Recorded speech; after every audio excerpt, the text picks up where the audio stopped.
So today we're going to talk about Meditations by Marcus Aurelius, one of my all-time favorite books. And if you really want to get into philosophy and you want a nice beginner book, this is a really good one. And I think it can apply to anyone who's trying to work on themselves actively. I might make this a series as I come across more things I want to talk about, but let's get started. So for today, I want to go over this specific quote.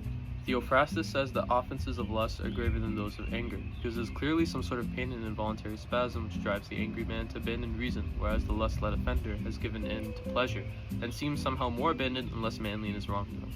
Rightly then, and like a true philosopher, Theophrastus said, that greater censure attaches to an offense committed under the influence of pleasure than to one under the influence of pain, and in general, the one is more like an injured party, forced to anger by the pain of provocation, whereas the other is his own source of the impulse to wrong, driven to what he does by lust. So I think what Theophrastus is referring to in terms of anger in this context is like when you're angry and you think without acting. Like say you get into an argument and you just slam the door, and you didn't really break it down in your head like, I'm gonna slam the door for this reason because I want to do this and I get this out of it. Like it's not a logical train of thought. You just do it, and maybe you regret it afterwards because you weren't really thinking. But lust is worse in this context because the lustful man is gonna scheme. He's gonna create a plan of attack. Like I'm gonna DM this girl, I'm gonna say this thing, and that's gonna lead to this thing.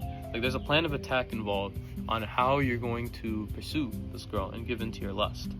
Anger is something that builds up to a point where you just lose control and you do something. But lust, it's a desire, it's a want. It's just something you really want to do. And if you did do it, you didn't have the self-control to stop yourself from doing that.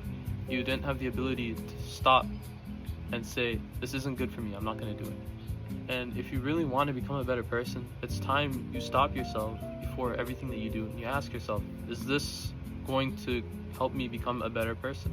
Or is this just an old habit that I used to have that I need to let go of?